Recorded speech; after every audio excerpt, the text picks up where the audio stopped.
Aqui onde minha mãe mora é difícil conseguir táxi. Ela e minhas irmãs vivem a 2 horas de São Luís, no Maranhão. Mas mesmo assim, o táxi precisa ser pedido com antecedência. Minhas irmãs têm o número de vários motoristas, mas o que elas mais confiam é o Sr. Davi.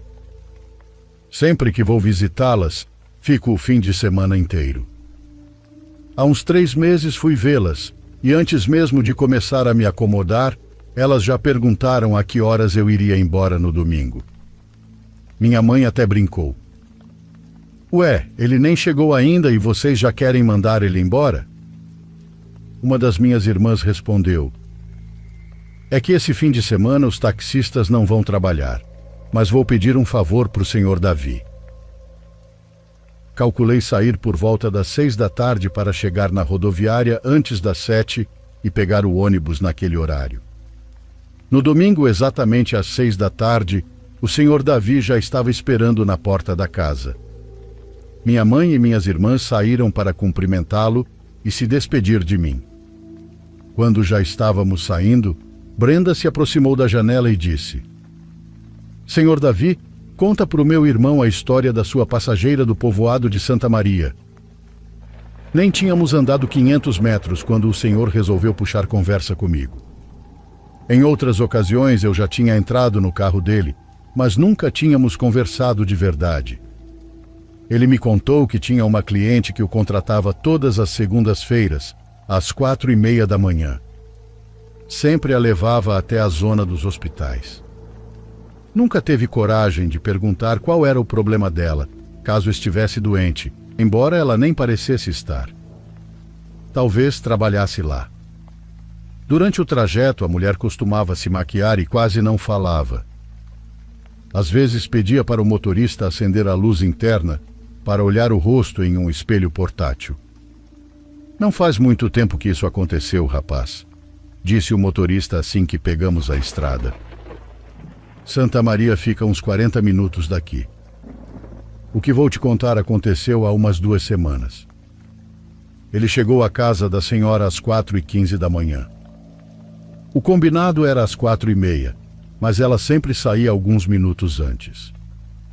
Naquele dia esperou das 4:15 às 4:20, depois até às 4:30. Quando deu 4:50, ligou o carro decidido a ir embora. Nesse instante bateram no vidro. Ele se assustou tanto que pisou no freio bruscamente. A mulher abriu a porta traseira e, em vez de sentar atrás do banco do passageiro, sentou exatamente atrás dele. Pediu desculpas por tê-lo feito esperar e não disse mais nada. Talvez tivesse se atrasado porque terminou de se arrumar em casa, já que naquela vez nem pediu para acender a luz interna. Havia momentos em que o motorista sentia como se estivesse sozinho no carro. A mulher estava sentada exatamente atrás dele, escondida do seu campo de visão, completamente imóvel, sem fazer absolutamente nenhum ruído. O Sr. Davi tentou puxar conversa várias vezes, mas ela dificultava tudo. Respondia apenas com monossílabos. Seguiram em silêncio até entrarem na estrada. Foi então que a mulher finalmente falou: Para onde você está indo? Como assim? Ele perguntou confuso. Para onde está me levando? O Sr. Davi ficou sem entender. Para o lugar de sempre. A gente sempre vai por aqui. A mulher se inclinou por trás do banco e encarou os olhos dele pelo retrovisor. Quem disse que eu vou para lá? Vamos para a cidade. Claro, sem problema, respondeu o taxista, cerrando os dentes. Ele olhou se não vinha nenhum carro e deu ré. Se pelo menos tivesse avisado antes, pensou. Pegou a estrada reta e logo alcançou o limite de velocidade. Mas então a mulher voltou a se inclinar entre os bancos e disse para ele diminuir. Naquele dia o Sr. Davi já não estava de muito bom humor. Não estava sendo grosseiro, mas fingiu que não ouviu. A mulher avançou um pouco para frente e empurrou o banco dele com os joelhos. Naquele momento ele sentiu vontade de mandá-la descer no meio do nada. Então veio o arrepio. A mulher disse: "Para, eu estou passando mal. Acho que vou vomitar." Ele encostou imediatamente no acostamento de terra batida. Já passava das 5 da manhã. Ali não havia postes de luz. Não havia absolutamente nada. A escuridão estava prestes a acabar, mas naquele momento ainda dominava toda a estrada. A única iluminação vinha dos faróis cortando o mato. O ar lá fora estava geladinho, com cheiro de terra molhada e óleo queimado do caminhão que tinha acabado de passar. Não havia trânsito. O único som era o motor do táxi e ao longe o uivo de um cachorro. Davi destravou as portas e saiu rapidamente para abrir a porta traseira. A mulher saiu correndo em direção ao matagal, afundando na escuridão do terreno baldio, cheio de matos secos e capim alto. Davi ficou parado ao lado da porta aberta do carro, tremendo de frio, ouvindo as violentas ânsias de vômito vindo do fundo da escuridão. Ouvi isso sem conseguir enxergar absolutamente nada, além do vazio daquela estrada morta naquela hora. Passaram-se 10 minutos. Depois 15. E a mulher não voltava. Ele resolveu procurá-la, mas ainda não conseguia ver nada. Gritou por ela, pensando que talvez tivesse desmaiado. Me parece que pouco a pouco começou a amanhecer e nada da passageira a aparecer. O motorista voltou para o carro. Coincidentemente, o telefone estava tocando. Ele atendeu. Era um número desconhecido. No começo não reconheceu a voz, mas era normal receber ligações a qualquer hora do dia pedindo corrida. Me desculpe, Sr. Davi, por não ter conseguido cancelar a viagem antes. Só estou ligando para falar que minha mãe faleceu na noite de domingo. Sua mãe? Quem está falando? A pessoa do outro lado da linha pediu desculpas por não ter aparecido. Disse que era o filho da senhora que pegava corrida toda segunda-feira às 4:30 da manhã. Exatamente a mulher que tinha descido do carro naquele trecho da estrada. Quando ouviu o rapaz dizer que a mãe havia morrido na noite anterior, Davi sentiu o corpo inteiro tremer. Ficou olhando o banco traseiro pelo retrovisor, com o telefone colado na orelha, esperando ver alguém sentado ali. Mas o banco estava vazio. A janela traseira esquerda estava completamente embaçada. Ele me contou que sua boca secou de um jeito que nem conseguia responder ao rapaz, muito menos dizer que naquela manhã a mãe dele tinha entrado no táxi. Desligou sem se despedir. Evitou olhar ao redor. Entrou no carro, travou as portas pelo botão e arrancou.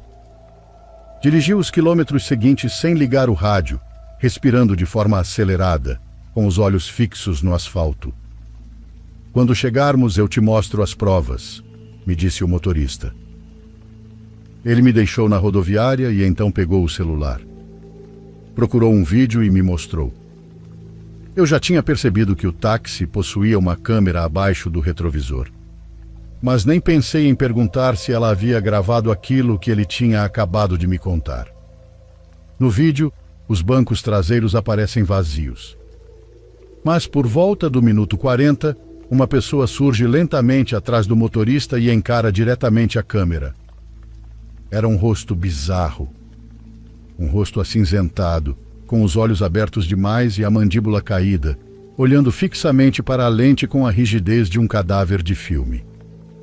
Davi guardou o celular, me devolveu o troco e foi embora. Até hoje eu não peguei táxi com ele de novo. Espero poder encontrar ele novamente logo.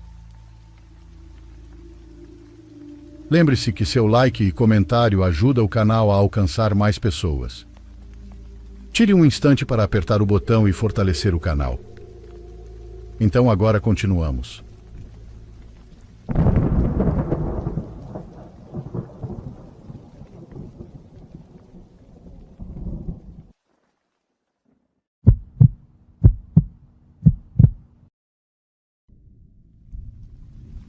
O ano de 2018 foi extremamente difícil para nós. Meu marido desapareceu de um dia para o outro. Assim, do nada, Saiu para trabalhar e nunca mais voltou. Eu tinha acabado de passar por uma cirurgia e não podia retornar ao meu emprego. Mas depois de uma semana procurando por ele, registrando boletins e fazendo tudo o que podia, veio outro golpe. O da realidade. Já não havia comida na geladeira, nem dinheiro para pagar as contas. Fiz uma publicação no Facebook pedindo trabalho e comecei a entrar em contato com qualquer pessoa que talvez soubesse de alguma oportunidade. Foi justamente pela rede social que veio a primeira resposta. Um amigo de uma das minhas primas viu que ela havia compartilhado minha publicação e me mandou mensagem. Olha, não tenho muito para te oferecer, mas o senhor que cuida de um depósito aqui na Glória ficou doente e vai ficar afastado por 2 meses. Se você quiser ganhar um dinheiro nesse tempo, me avisa. Foi isso que ele escreveu. Eu moro em Sorocaba, então o bairro onde ficava o antigo depósito da Glória não era tão longe. Acabei aceitando. Além disso, trabalhar à noite me permitiria continuar em casa durante o dia, cuidando das meninas o máximo possível. Com isso, eu não precisaria incomodar tanto minha irmã, que já estava me ajudando com várias coisas. No primeiro dia depois de ser contratada, cheguei alguns minutos antes do horário e percebi que todos os funcionários do lugar me olhavam como se eu fosse uma estranha. Eu sabia que era a única mulher trabalhando naquele depósito e que seria eu quem ficaria lá enquanto eles terminavam os turnos e iam descansar. Mas não era por isso que me encaravam daquele jeito. Só fui entender depois. Naquela primeira noite ouvi o miado de um gatinho chorando. O som vinha do telhado do depósito, como se ele não conseguisse descer. Passei um bom tempo procurando até finalmente encontrá-lo, espiando por uma das quinas. Era só um filhote pequenininho demais para criar coragem de descer sozinho. Não faço ideia de como ele foi parar lá em cima. Imaginei que algum cachorro tivesse perseguido o bichinho até ele subir sem saber mais como sair dali. Fiquei conversando com ele baixinho e de alguma forma acho que ganhou confiança em mim, porque permaneceu naquela beirada do telhado, justamente a mais próxima da minha guarita, como se estivesse me fazendo companhia. Procurei de todo jeito uma maneira de tirá-lo dali, mas não consegui. E assim o turno foi passando. Na verdade, aquela rua era muito parada. Quase não havia movimento. Meu trabalho se resumia a fazer algumas rondas de vigilância de tempos em tempos, como haviam me orientado. Quando cheguei no dia seguinte, me contaram que alguns trabalhadores conseguiram tirar o gato do telhado, mas ele saiu correndo e ninguém soube mais para onde foi. E foi nessa noite que as coisas estranhas começaram. Na casa que tinha em frente ao depósito, uma casa abandonada, sem portas nem janelas e coberta de pichações, dava para notar um certo movimento lá dentro, apesar da escuridão. A única iluminação vinha de um poste que ficava uns 30 metros adiante, mas ainda assim eu conseguia perceber que havia alguém ali dentro. Cheguei até a apontar minha lanterna para lá várias vezes. Também fingi falar no rádio, como se estivesse avisando uma central de segurança que suspeitava haver alguém na casa da frente. Fiz aquilo só para pensar em que eu tinha contato com alguma agência de vigilância, embora isso não fosse verdade. E foi aí que comecei a me arrepender de ter aceitado aquele emprego. Nunca fui corajosa. A verdade é que aceitei o trabalho justamente porque imaginei que jamais precisaria enfrentar uma situação perigosa de verdade. Então ouvi o gatinho miando de novo. Dessa vez vinha da casa da frente. Se eu não fosse tão apegada a animais, jamais teria tido coragem de abrir o cadeado do portão do depósito. Aquilo era a única coisa que realmente me protegia de qualquer pessoa que estivesse rondando naquela rua ou escondida naquela casa escura. Abri o portão e atravessei devagar. Naquele momento eu já não sabia se era melhor fazer barulho para espantar alguém ou tentar passar despercebida. Mas por alguma razão senti que minha lanterna e meu spray de pimenta não intimidariam ninguém. Então fui me aproximando em silêncio, esperando que o gatinho aparecesse e eu pudesse correr de volta para o depósito. Ouvi o miado outra vez, e nisso ouvi mais alguma coisa. Uma voz. A voz de uma mulher chamando por ele. Na hora, a primeira coisa que pensei foi que alguma maluca queria comer o animal. Talvez uma moradora de rua escondida ali dentro. Me aproximei devagar da entrada. Meu passo fez um barulho no chão e imediatamente a voz, o gato, tudo lá dentro se calou. Senti o sangue subir para o rosto. Minha cabeça começou a girar. Achei que fosse desmaiar de medo. Foi então que vi o gatinho a poucos metros de mim. E eu entrei. Entrei naquela escuridão por causa dele. Quando estava quase alcançando o bichinho, ele tentou correr, mas me joguei sobre ele e consegui segurá-lo. Então me levantei e saí correndo. Foi nesse instante que senti algo passar muito perto de mim, como se alguém tivesse tentado me arranhar e errasse por muito pouco. Quando estava chegando na rua, olhei para trás e vi. Vi uma mulher parada na janela do andar de cima, olhando para fora. Só o rosto dela brilhava na escuridão. Parecia que nem tinha corpo. Eu não conseguia colocar o cadeado segurando o gato com uma das mãos, então deixei o portão aberto enquanto corria para colocá-lo dentro da guarita. Mas quando voltei, a porta da casa estava escancarada. Olhei em volta.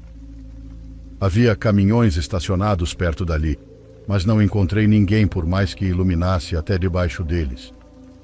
Assim que consegui trancar o portão, ouvi passos correndo sobre o teto de um caminhão, vindo na minha direção. Graças a Deus consegui entrar na guarita e fechar a porta. Fiquei trancada lá dentro com o gato. Liguei para a polícia e disse que havia pessoas usando drogas na rua da frente. Falei que eram várias e que estavam fazendo muito barulho. Inventei aquilo porque sabia que se contasse o que realmente tinha acontecido, soaria ridículo. Ninguém acreditaria em mim. Estranhamente, a viatura chegou em menos de 5 minutos. Um dos policiais veio comigo verificar o local, enquanto o outro deu apenas uma olhada superficial na casa abandonada. Nenhum deles encontrou nada. Depois foram embora. Pelo resto da noite ouvi uma voz me chamando da casa da frente. Passei a madrugada inteira segurando o gatinho nos braços. Assim que deu 6 da manhã, mesmo ainda escuro, saí correndo dali com ele e o levei para casa para protegê-lo de qualquer coisa que estivesse naquela casa. Na noite seguinte, quando cheguei para trabalhar, um dos funcionários perguntou sobre o gato. Eu disse que o havia levado comigo. E, será que ele não era um daqueles que usam lá na frente? Ele perguntou. Eu fui tirar ele de lá ontem à noite. Na mesma hora, os olhos dele arregalaram. Ele me encarou assustado. Não, não, senhora. Não se meta com aquilo da casa da frente. Por quê? Quem mora lá? Perguntei. Morar? Ninguém mora. Mas é ali que as bruxas se reúnem.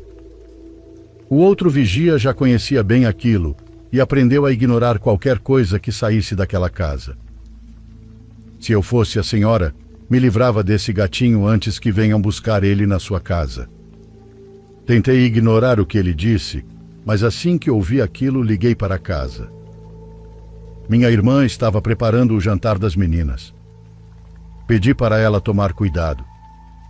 E então, talvez tenha sido coisa da minha cabeça. Mas eu juraria que ouvi a mesma voz da noite anterior, só que agora ao fundo, do outro lado da linha. Pedi para minha irmã levar as meninas para a casa dela, porque por algum motivo eu não me sentia bem deixando elas sozinhas ali. Não contei nada sobre o gato, porque meu cunhado é meio alérgico, e eu sabia que ele não aceitaria levá-lo. Além disso, se o gatinho ficasse na minha casa, pelo menos teria a proteção do Brutus, meu cachorro. Ele era um cruzamento de Rottweiler com pastor alemão, que apesar dos quase 10 anos, ainda era um excelente guardião. E sim, naquela noite ele latiu sem parar, segundo os vizinhos. Parecia até um sinal de Deus. Mas naquele mesmo dia, Consegui deixar o gato com o pastor de uma igreja cristã do bairro. Queria ver se aquela coisa teria coragem de entrar lá para procurá-lo. Também não precisei voltar mais naquele trabalho. Pedi desculpas ao rapaz que havia me oferecido a vaga, mas surgiu uma oportunidade melhor ajudando em um salão de beleza perto da minha casa, e ele entendeu. Principalmente depois que os funcionários contaram que eu tinha tido coragem de atravessar a rua e entrar na casa abandonada para salvar o gato. Não, senhora. Quem tem que pedir desculpas sou eu por não avisar como as coisas ficam estranhas por aqui, ele me disse. E embora eu saiba que essa história talvez não seja nada tão forte comparada às outras do seu canal, eu continuo tendo pesadelos com aquela mulher. Vejo ela me observando da escuridão. Às vezes sonho que vou dormir normalmente e acordo ali, parada em frente àquela casa.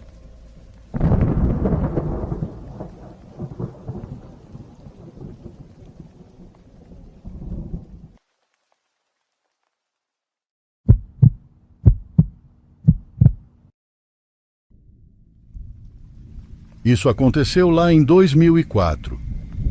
Na época eu morava sozinho em uma casa pequena, em uma cidadezinha a poucas cidades de distância de onde moro atualmente. Não lembro exatamente que dia era, mas eu estava de folga do trabalho por alguns dias e naquela noite específica chovia muito lá fora. Passei o dia inteiro em casa, assistindo TV e relaxando na varanda da frente.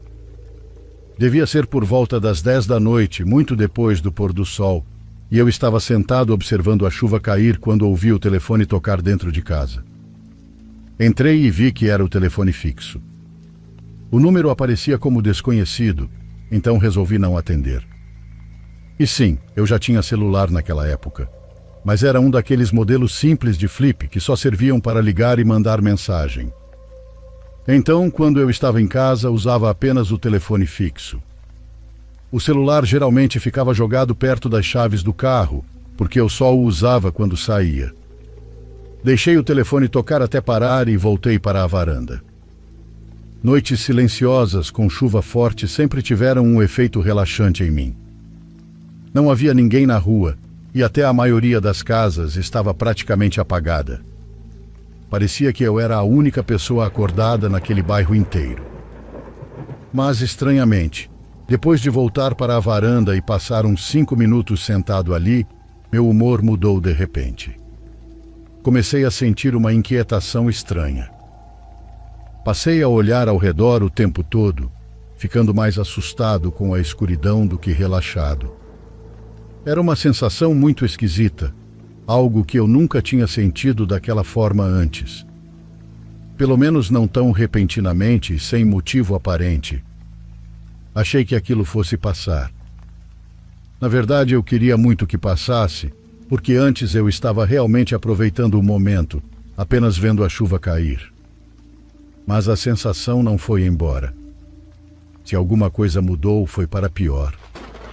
Parecia que havia uma presença pesada pairando sobre o bairro inteiro. Um pressentimento sombrio impossível de explicar. Depois de uns 30 minutos, eu já não queria mais ficar lá fora de jeito nenhum.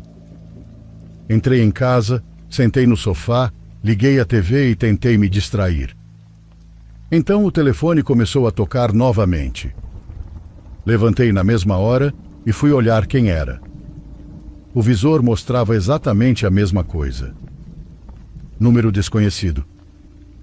Peguei o telefone, mas antes de apertar o botão para atender, mudei de ideia e o coloquei de volta no gancho. Já era tarde demais para atender uma ligação aleatória daquelas. Quem quer que estivesse ligando devia perceber em algum momento que estava no número errado. Voltei para o sofá e fiquei assistindo TV por cerca de 1 hora. Nesse tempo, a chuva virou praticamente uma tempestade. Trovões ecoavam à distância e as ruas alagadas ficaram ainda piores. Já passava das 11 da noite. A casa estava completamente escura, iluminada apenas pela luz da televisão, e meus olhos já começavam a pesar de sono quando de repente fortes batidas atingiram a porta da frente. Eu me levantei num salto e fiquei encarando a porta, quase tendo um infarto com susto. Nem ferrando que eu abriria aquela porta. Mas a pessoa continuou batendo e minha curiosidade foi suficiente para eu me aproximar e tentar ver quem estava do lado de fora. O olho mágico estava embaçado por causa da chuva pesada, mas ainda assim consegui perceber que era um homem. Ele vestia roupas totalmente pretas, usava um capuz cobrindo a cabeça e, pelo que consegui notar, também parecia estar usando uma máscara no rosto. O sujeito tinha uma aparência extremamente suspeita. Ele estava inclinado bem perto da porta, como se estivesse tentando ouvir o que acontecia dentro da minha casa. Naquele momento eu praticamente não tinha dúvidas de que ele estava planejando alguma coisa.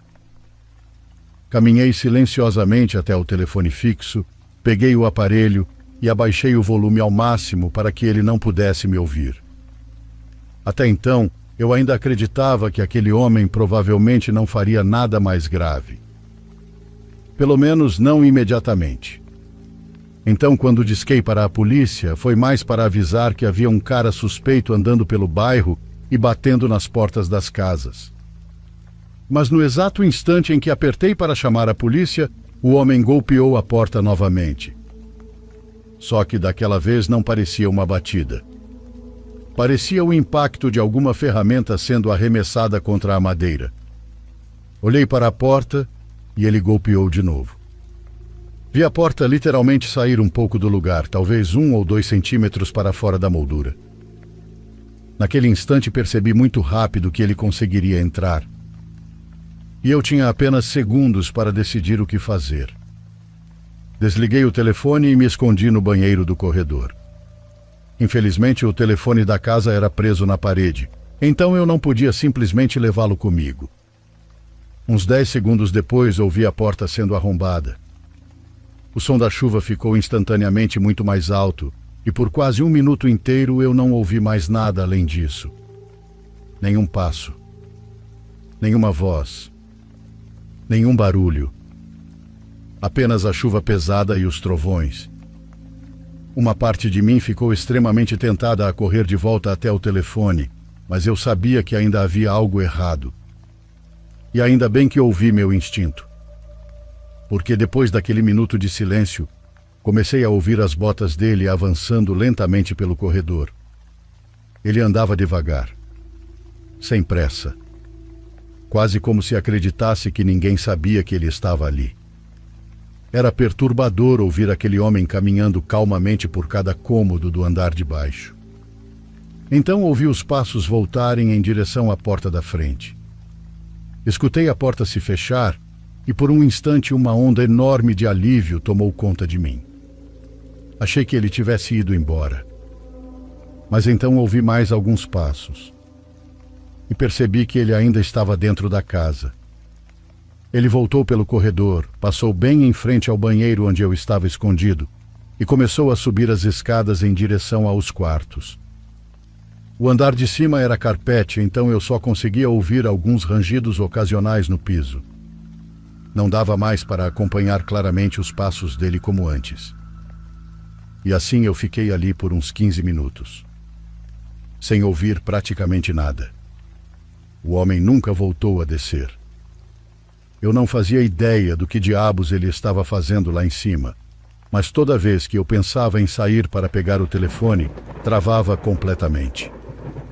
Eu tinha medo de, no exato momento em que estivesse no corredor, ele resolvesse descer as escadas. Ou pior, dele já estar parado ali embaixo, esperando. Então comecei a ouvir vozes abafadas do lado de fora, misturadas ao som da chuva. Logo depois alguém gritou: "Polícia!" Saí correndo do banheiro e vi 2 policiais na varanda da frente. Eles tinham ido verificar a situação depois de receberem minha ligação e não conseguirem mais contato comigo. Expliquei rapidamente que havia alguém no andar de cima, e os 2 subiram imediatamente. Depois eles me contaram que o homem aparentemente nem fazia ideia de que a polícia estava ali. Quando chegaram ao quarto principal, encontraram o sujeito deitado na cama, completamente relaxado. Ele havia até colocado uma faca e uma arma em cima da cômoda ao lado da cama, como se estivesse se sentindo em casa. Obviamente levaram o cara preso e tentaram interrogá-lo, porque estava bem claro que ele não tinha entrado ali apenas para me roubar. As intenções dele pareciam muito mais violentas, por assim dizer. Mas ele se recusou a cooperar, e a única coisa que conseguiram enquadrá-lo foi invasão de domicílio à mão armada. Até hoje eu nunca tive uma resposta definitiva sobre aquilo. Não sei se fui um alvo específico ou apenas uma vítima aleatória e azarada. Como já se passaram mais de 20 anos sem nenhum outro incidente, acredito que tenha sido a segunda opção. Mas isso não diminui nem um pouco o terror daquela noite.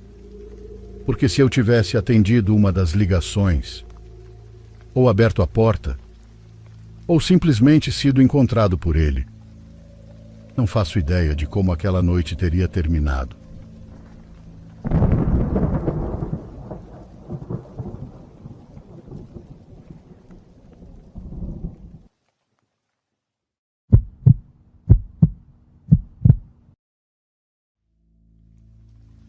Isso aconteceu comigo em junho do ano passado aqui no México. Sou de Pedras Negras, em Coahuila, e tenho 22 anos. Sei que esse relato vai parecer difícil de acreditar, mas confiem em mim quando digo que tudo é real. Até hoje eu mesmo ainda tenho dificuldade de acreditar no que vi. Tudo começou quando alguns primos e eu fomos passar um fim de semana em um rancho do meu avô. Chegamos numa sexta-feira por volta das 6 da tarde, e a ideia era ficar até domingo à noite. Assim que chegamos, a primeira coisa que fizemos foi montar as barracas. Apesar do rancho ter todas as comodidades, a intenção era dormir do lado de fora, como fazíamos quando éramos crianças. Estávamos eu e mais 7 primos. Depois de montar as barracas e colocar algumas cervejas no gelo, alguns dos meus primos começaram a preparar a carne para o churrasco. Enquanto isso, outro primo e eu fomos buscar lenha nos fundos da casa. Preciso dizer que o terreno é enorme.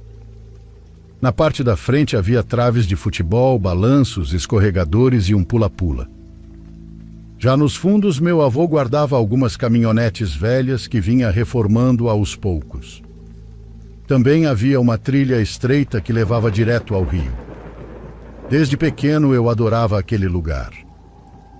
Os domingos em família ali eram sempre os melhores. Mas conforme fui crescendo, andar sozinho por aquelas trilhas e pelo mato começou a me causar uma sensação estranha. Eu me sentia desconfortável ficando longe de todo mundo, cercado por aquele silêncio enorme. Era um silêncio que me sufocava. E, sinceramente, desde que assisti ao filme A Bruxa de Blair, sempre fiquei com medo de lugares assim. Enquanto procurávamos lenha, algo chamou minha atenção. Havia alguns galhos amarrados com um arame enferrujado formando uma cruz. Mostrei aquilo ao meu primo, e justamente quando ele puxou outros pedaços de madeira, apareceu outra coisa. Só que dessa vez parecia um boneco feito de galhos pequenos, parecido com aqueles usados em rituais de vodú. Não vou mentir, aquilo me deixou muito incomodado. Mesmo assim, tentei não ligar para aquilo. Falei para o meu primo que provavelmente tinha sido o meu avô quem fez aquilo para passar o tempo, e depois simplesmente jogou ali. Enfim, bebemos, comemos, cantamos, e a noite passou tão rápido e tranquila que quando percebemos já eram 2 da manhã. O frio estava muito forte. 3 das 8 pessoas que estavam do lado de fora não aguentaram e entraram para dormir dentro da casa do meu avô. Os outros 5 continuamos ali conversando, até que o assunto acabou indo para histórias de terror. Lembro que comentei que a gente nem imaginava quantas coisas poderiam acontecer em lugares assim durante a noite, longe de tudo e de todos. Coisas que aconteciam sem ninguém perceber. Então meu primo mais velho contou que certa vez ele e o pai estavam pescando às margens do rio quando ouviram gritos. Depois os gritos viraram risadas. e por fim xingamentos direcionados a eles. Não sei porquê, mas aquela história me deu um medo absurdo. Terminei minha cerveja e falei que iria dormir. O plano era acordar cedo para pescar, então todos acabaram indo dormir também. Fiquei sozinho em uma barraca com um primo. Os outros 3 dormiram na outra barraca. Não lembro exatamente que horas eram, mas ainda estava completamente escuro quando acordei com vontade de ir ao banheiro. Nem coloquei os óculos, apenas saí.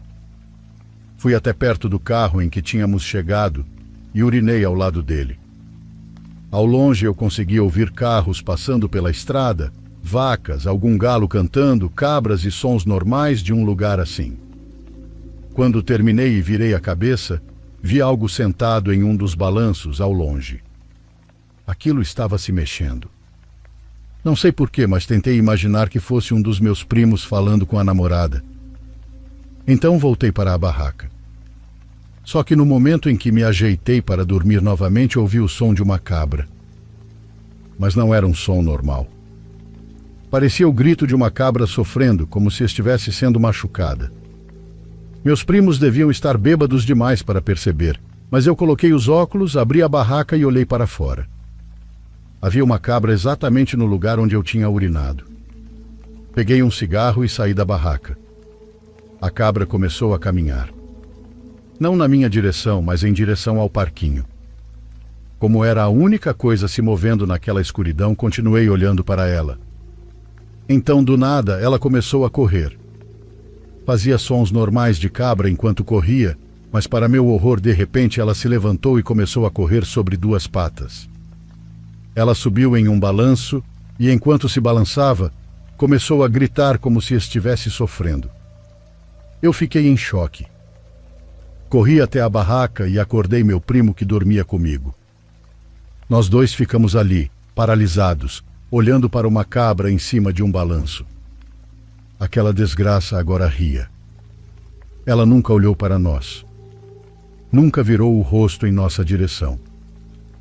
Mas a lua brilhava forte o bastante para que conseguíssemos vê-la perfeitamente, movendo as patas e se segurando nas correntes do balanço. Eu não aguentei.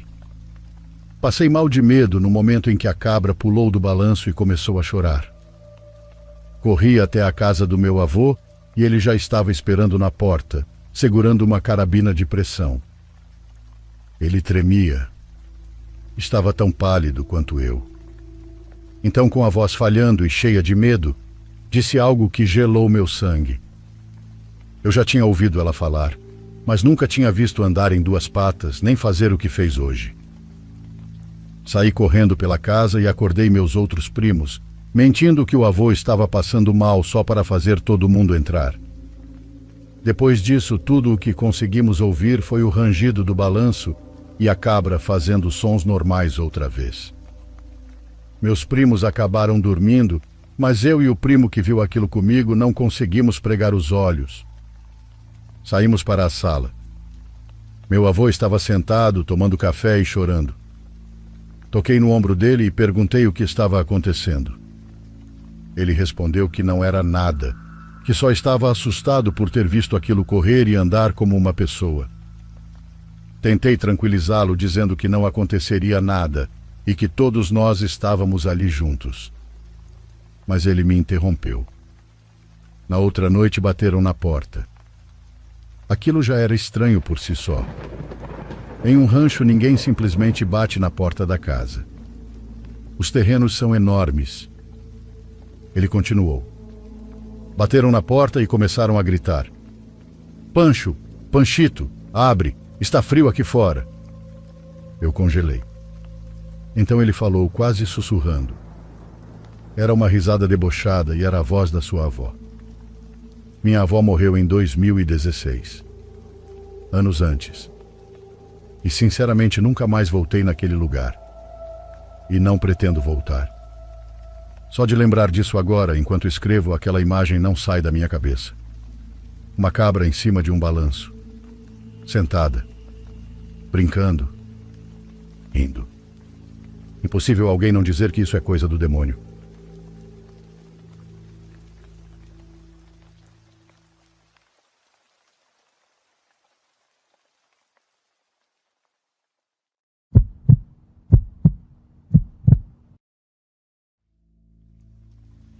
Olá, Diário dos Pesadelos. O que vou relatar não aconteceu comigo, e sim com minha prima Kathleen. Vou relatar em primeira pessoa porque ela não sabe ler nem escrever, mas escuta seus vídeos no YouTube e no TikTok. O que aconteceu comigo foi por volta dos meus 14 anos. Era uma época em que nem tinha celular, muito menos telefone em sítio. Eu, meus pais e minhas 2 irmãs mais velhas morávamos em um sítio chamado Engenho Velho. Nesse sítio tinha uma serra muito alta, com várias árvores de frutas e várias casas aos arredores. Lá tinha a casa de uma vizinha que tinha 5 filhos. Um desses filhos eu nunca gostei, porque ele tinha 35 anos e me olhava com um olhar malicioso. Falei para meu pai e ele respondeu: "Deve ser impressão sua, filha." Respondi que não. Vou chamar ele de Verme. O Verme, do nada, começou a fazer amizade com meu pai. Ele ia todo final de semana à tarde para ficar de papo com meu pai. Nisso se passaram 5 meses. Eu, como sempre, gostava de brincar e sair com minhas colegas da minha idade. Quando voltei de um passeio, meu pai e o Verme ainda estavam lá conversando. Eu odiava ele. O Verme pediu ao meu pai permissão para namorar comigo. Respondi para meu pai: "Eu não quero namorar um velho. Não vou querer um velho." Na mesma hora em que falei isso, meu pai me deu um tapão no meio do pescoço e fui parar cerca de 1 metro de distância por ser bem magrinha. Caí de joelhos. Me levantei com tanto ódio e vergonha que saí correndo na escuridão, até chegar em um riacho de água que tinha na mata. Ali sentei chorando, com meu ódio fervendo. Desejei de todo o meu coração que ele morresse aos poucos, com um tiro na boca do estômago. Quando meu ódio passou, voltei para casa às 6 da noite. Entrei, vi meu pai na sala, não falei com ele e fui dormir. No dia seguinte, nem me levantei da cama. Esperei meu pai sair para a roça. Minha mãe estava na cozinha e falei para ela que eu não queria aquele velho. Ela me respondeu: "Eu também não aceito o que seu pai fez com você." Minha mãe foi falar com meu pai para ele desfazer o pedido de namoro. O Verme chegou no final de semana e meu pai falou para ele que eu estava doente.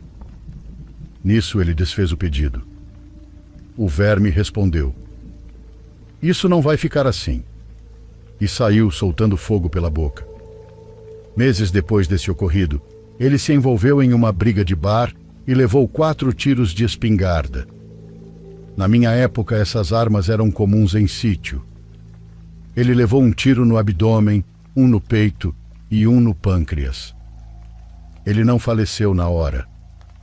Passou 6 meses em um hospital. Fiquei sabendo que ele não tinha mais jeito, então deram alta para ele. Ele foi para a casa dos pais, ficou pele e osso e faleceu só pele e osso. Até hoje não esqueci das palavras em que desejei a morte dele. Uma pergunta para a comunidade. Vocês acham que palavras têm poder, principalmente quando são ditas no ódio, em mata fechada e perto de água corrente?